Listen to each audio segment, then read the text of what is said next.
किरण कुमार रेड्डी साहब, जमीयतुल उलमाए हिंद के सदर जनाब मौलाना कारी सैयद मोहम्मद उस्मान साहब, जमीयतुल उलमाए हिंद के ऑल इंडिया के जनरल सेक्रेटरी जनाब मौलाना सैयद महमूद असद महदी साहब, और आज जिनकी सदारत में ये इजलास हो रहा है और रियासती अकाई के सदर जनाब हाफिज पीर शबीर अहमद साहब एमएनसी, साबका वजीर शबीर अहमद साहब, रियासत के दूर दूर इलाकों से आए हुए जमीयतुल उलमाए हिंद के कारकुनान और रियासत में दूसरी सियासी पार्टियों के मौजूद इस डाइस पे पार्लियामेंट के मेंबरान, वुज़रा साहिबान, एमएलए एमएनसी साहिबान, अस्सलाम वालेकुम। सबसे पहले मैं आप सबको नए साल की मुबारकबाद पेश करता हूं और इस मेरे ख्याल में मौलाना साहब ने पहले कहा है दुनिया, दीन और दुनिया के बारे में, तो दो दीनी साल हमारा अलग है, लेकिन दुनियाई साल की बात भी हम साथ साथ करते हैं, जिसके तहरीर पे हम ज्यादा आजकल सरकारें चलाते हैं। और मुझे खुशी इस बात की है कि इस साल की पहली मीटिंग की जो शुरुआत, मेरी पहली मीटिंग जमीयतुल उलमाए हिंद के इस इजलास से हुई है।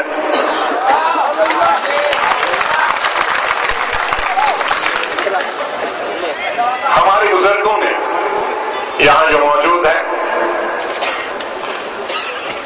चाहे वो कारी सैयद मोहम्मद उस्मान साहब हों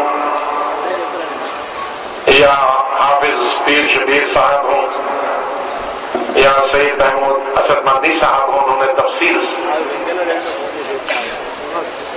जमीयतुल उलमाए हिंद के बारे में यहां बातें रखी। लेकिन मुझे खुशी इस बात की कि इस तंजीम से बिलवास्ता मेरा वास्ता, मुझे भी तकरीबन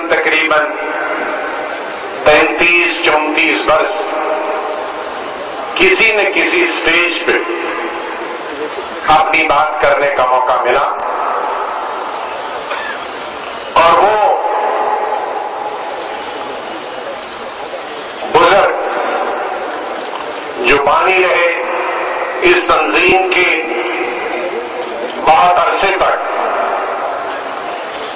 मौलाना असद महदी साहब, उनकी सरपरस्ती में, उनकी सरबराही में, उनकी लीडरशिप, जब मैं नया दिल्ली में 1970 में आया और वो कांग्रेस के उस वक्त के वर्किंग कमेटी के मेंबर होते थे इंदिरा गांधी जी के साथ,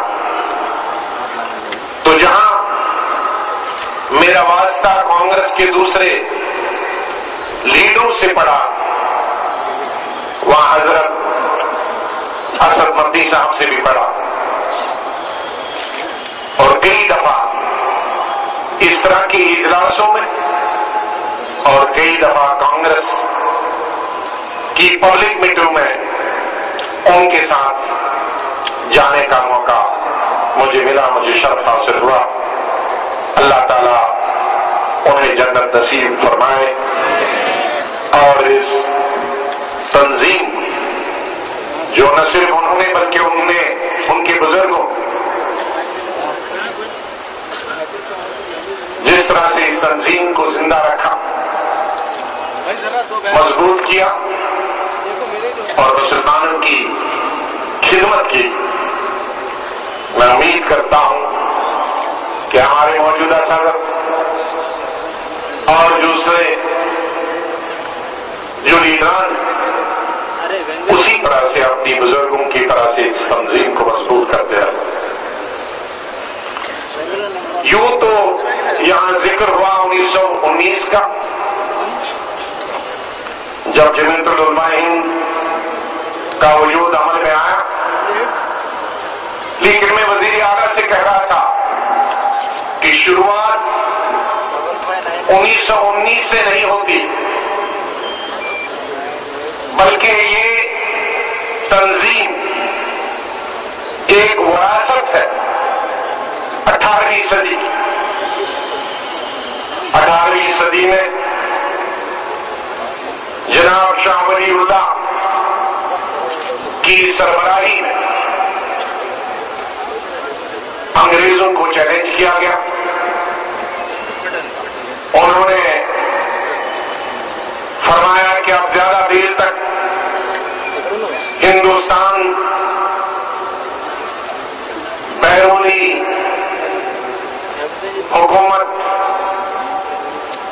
को बर्दाश्त नहीं कर पाएगी, इसलिए हिंदुस्तान के हिंदुस्तानियों को जागना चाहिए।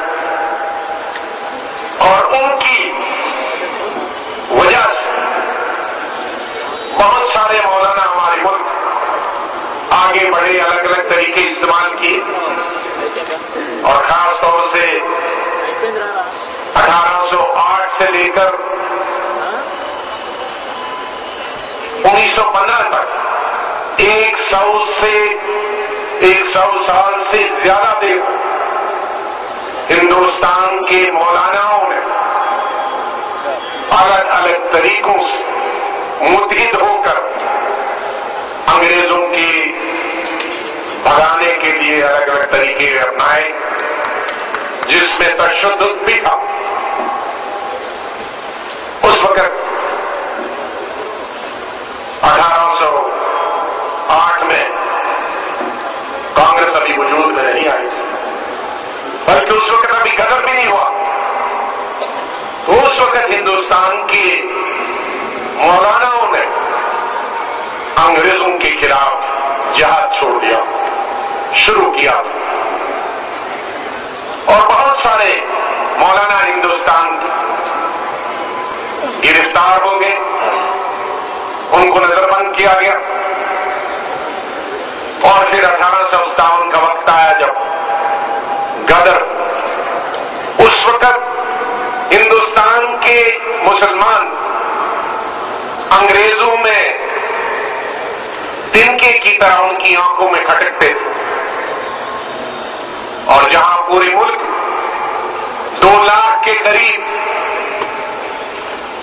हिंदुस्तानियों मुल्क की आजादी के लिए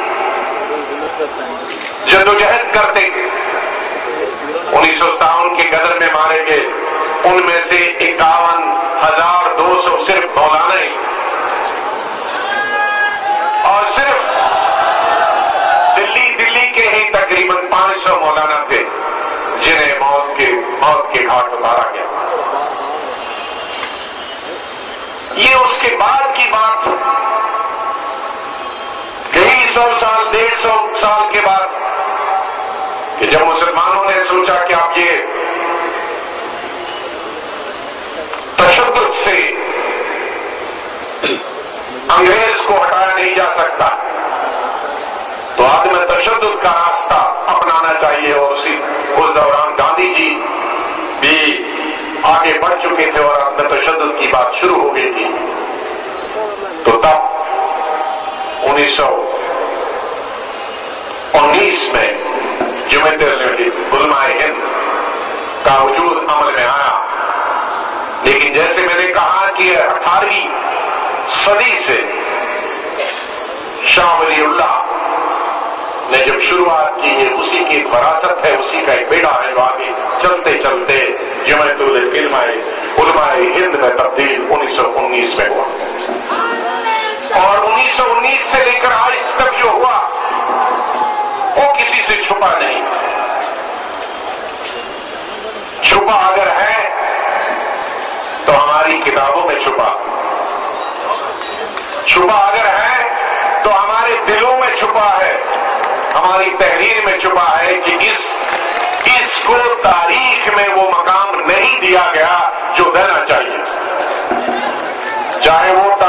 انگریزی تاریخ ہو، چاہے وہ کتابیں، میں تاریخ سے اس تاریخ کی بات نہیں کرتا ہوں، میں جو تاریخ، جو ہسٹری ہم کو انگریزی میں یا ہندی میں یا تیلگو میں یا تامل میں یا دوسری کتابوں میں یا مراٹھی یا گجراتی میں جو اسکولوں میں پڑھایا جاتا ہے، اس میں یہ پنے غائب ہیں تاریخ کی۔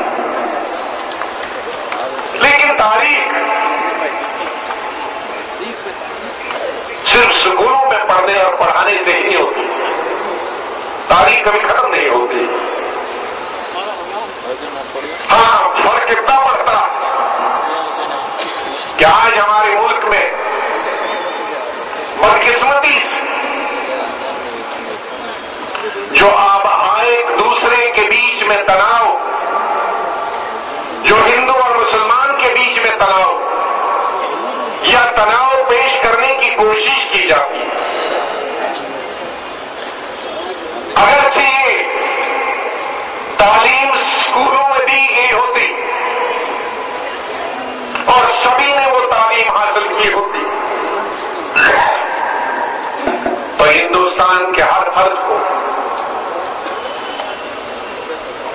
اصلی تاریخ کے بارے میں، اصلی تاریخ، یہ نفرت جو ریت کی دیواریں کھڑی کی جاتی ہیں دونوں طبقوں کے بیچ میں، ہندو اور مسلمانوں کے بیچ جو عارضی دیواریں کھڑی کی جاتی ہیں مذہب کی بنیاد پر، وہ دیواریں شاید نہیں ہوتی کیونکہ لوگ اصلی ملک کی تاریخ سے واقف ہوتے ہیں۔ کتنے لوگوں کو معلوم ہے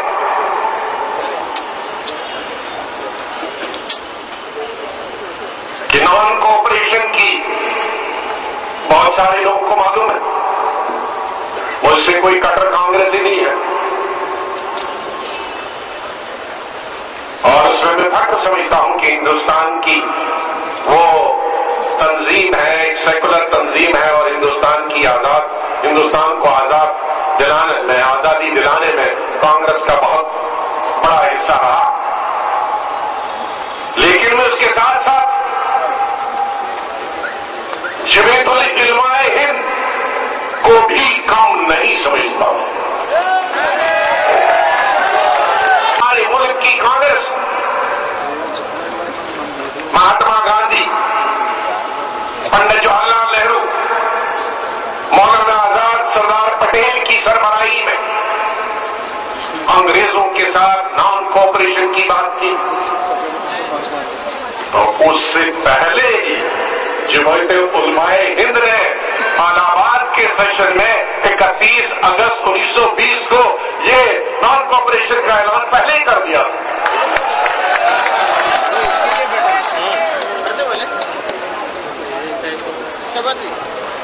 اگر مکمل آزادی کی بات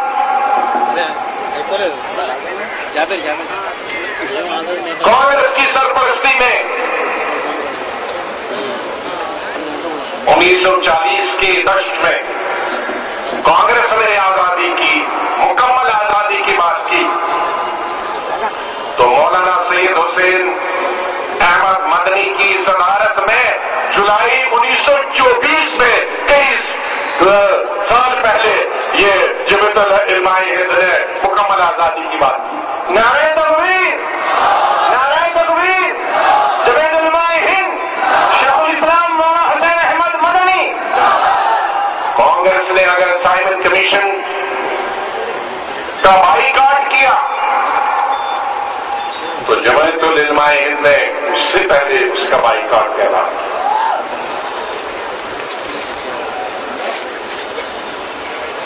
یہ تاریخ کے حصے جو ہماری کتابوں میں، اسکول کی کتابوں میں نہیں، یدی اگر ملتے تو لوگوں کو معلوم ہوتا کہ اس دیش کے علماء نے، اس دیش کی اقلیت نے، اس دیش کے مسلمان ہندوستان کی آزادی سے کسی سے کم نہیں بلکہ کسی سے زیادہ۔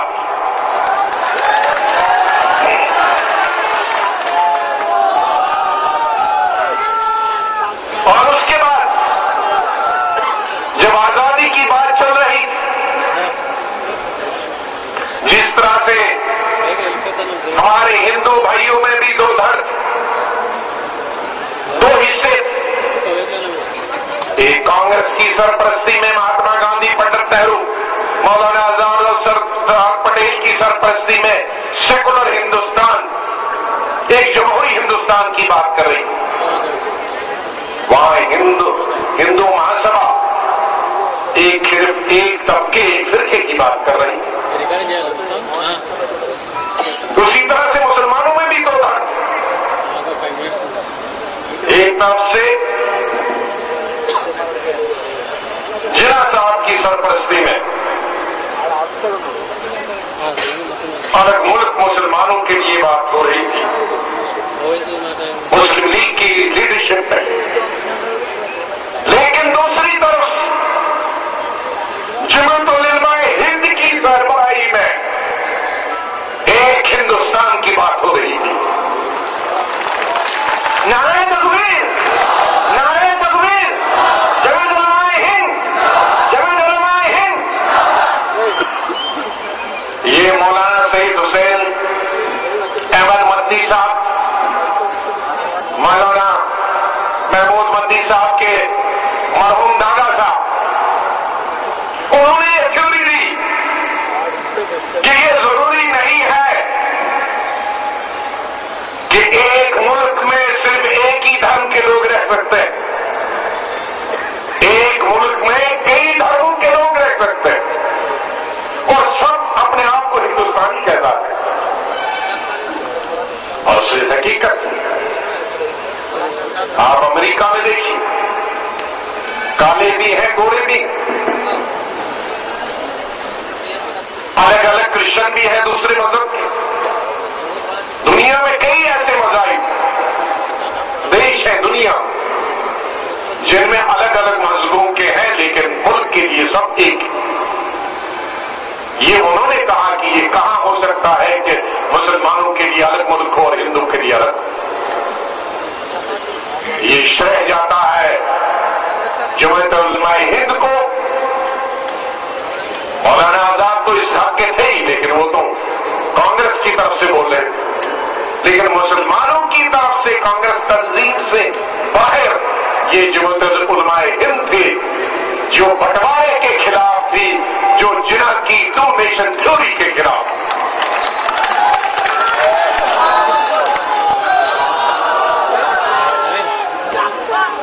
लिहाजा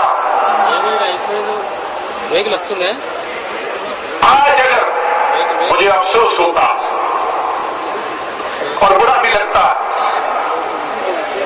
कि जब अपने ही मुल्क में कोई इस बात की बात करता है कि मुझे हिस्सा नहीं चाहिए और हिस्सा नहीं मिला,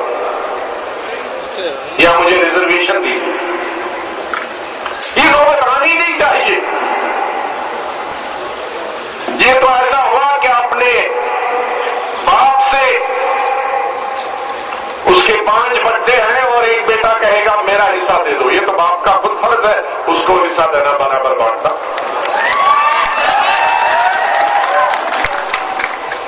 उस पर नौबत ही क्यों आती है? वो सड़कों पे उतर ही क्यों जाता है?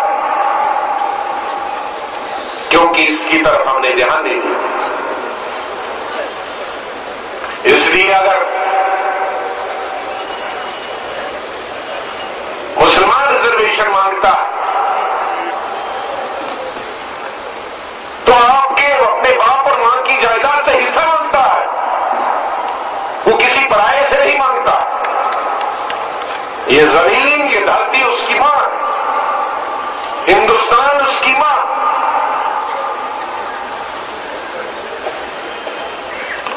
और इस मां ने, इस जमीन ने जहां हिंदू को जन्म दिया, उसने मुसलमान को, सिख को, ईसाई की जन्म दिया। और अगर एक के बदन पे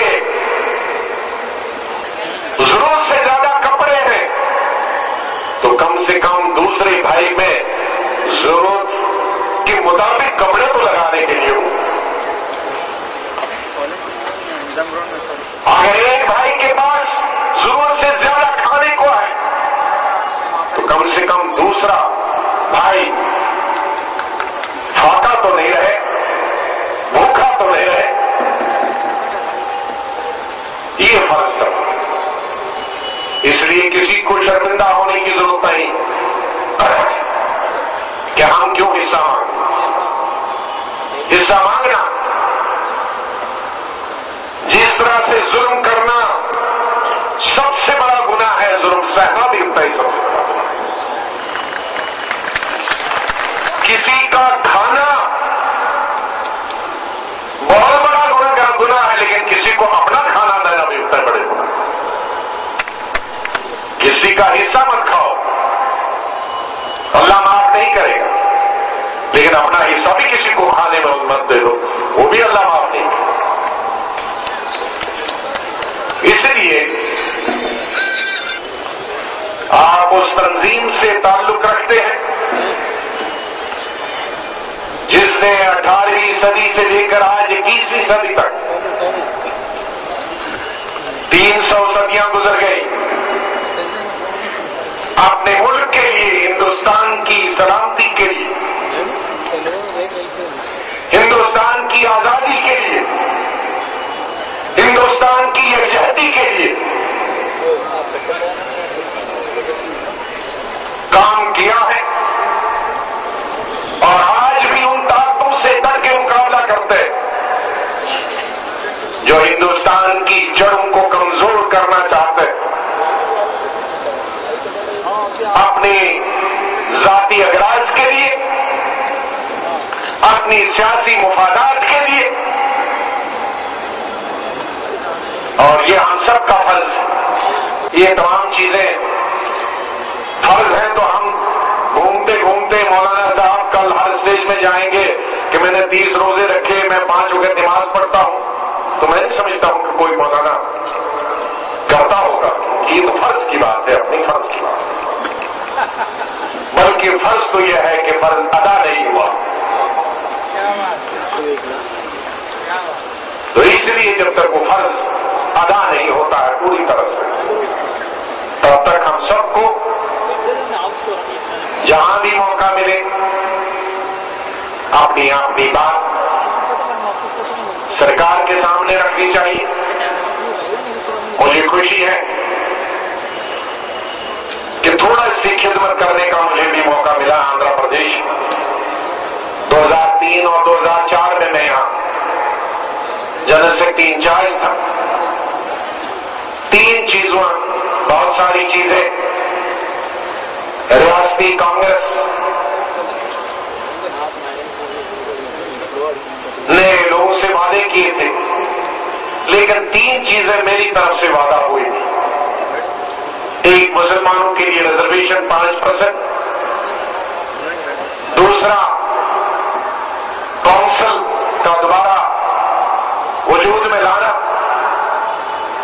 हालांकि उसमें यह भी एक थी कि ज्यादा से ज्यादा हम जिनको टिकटें न दे दें मुसलमानों को, उनको ज्यादा टिकटें दे दें, ये उसके लिए बुनियादी शर्त रखी थी मैं, जो नहीं हो पाया। मुश्किल से उस वक्त में शबीर साहब को बीच में किसी न किसी तरीके से घुसेट पाया, क्योंकि तब तक मैं, जब तक असली वजूद आया काउंसिल का इसमें, तब तक मैं इंचार्ज से हट गया था। और कैबिनेट में लाने के लिए मुझे तकरीबन अपने तमाम कैबिनेट स्क्रीन को 1 दफा नहीं, 2 दफा नहीं, 3 दफा मनवाना पड़ा कि ये दैनी है काउंसिल। और तीसरा था जो पेंशन थी हमारे, और तुम हमारी जो ओल्ड एज पेंशन उसको डबल करने का, ये 3 वादे मैंने की अपनी तरफ से किया। अल्लाह मुझे खुशी इस बात की है कि वो पूरे हो पाए, और खुशी इस बात की भी है कि चीफ मिनिस्टर ने, मरहूम चीफ मिनिस्टर ने उन 3 को पूरा किया। इस बात की भी मुझे खुशी है। लेकिन आज भी हम एक मीटिंग से अभी उठ के आए हैं, मैं उसका जिक्र नहीं किया, तो आज भी मैंने आपका ही मसला, इसलिए नहीं कि मुझे यहां आना था, लेकिन अक़लियत का मसला उठाया कि जिस तरह से नीचे कई जगह सरकारी जगहों पे नॉमिनेशन होते हैं, district level block level marketing committee, उसमें जिस तरह से अकलियत का हक होना चाहिए वो नहीं मिला।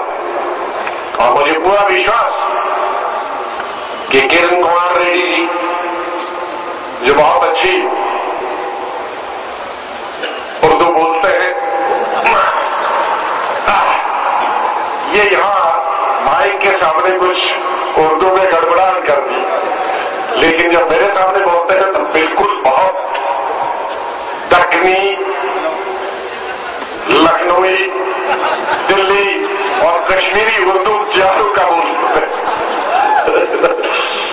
लेकिन उन्हें बहुत हमदर्दी है और मुझे पूरा यकीन है कि जिस तरह से हमने 2003-2004 सभी लोगों के लिए, कोई अकलियत की बात नहीं है, किसानों के लिए, मजदूरों के लिए, नौजवानों के लिए, तिजारत करने वाले लोगों के लिए अलग अलग प्रोग्रामों मुरतब किए थे। और उसी तरह से ये एक तबका जो हमारा अकलियती तबका है, इसके लिए भी प्रोग्राम मुरतब किए थे, उनको अमली जामा पहनाया।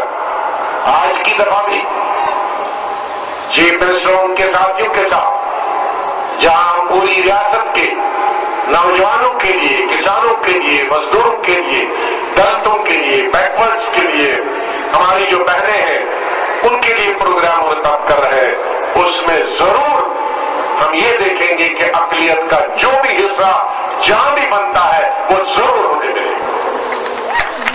इन अल्फाज के साथ मैं आपके जज्बात और आपके एहसासात की कदर करते हुए आपको यकीन देता हूं, सोनिया गांधी जी की लीडरशिप में और डॉक्टर मनमोहन सिंह जी की लीडरशिप में मुल्की पैमाने उन दोनों की बहुत हमदर्दियां।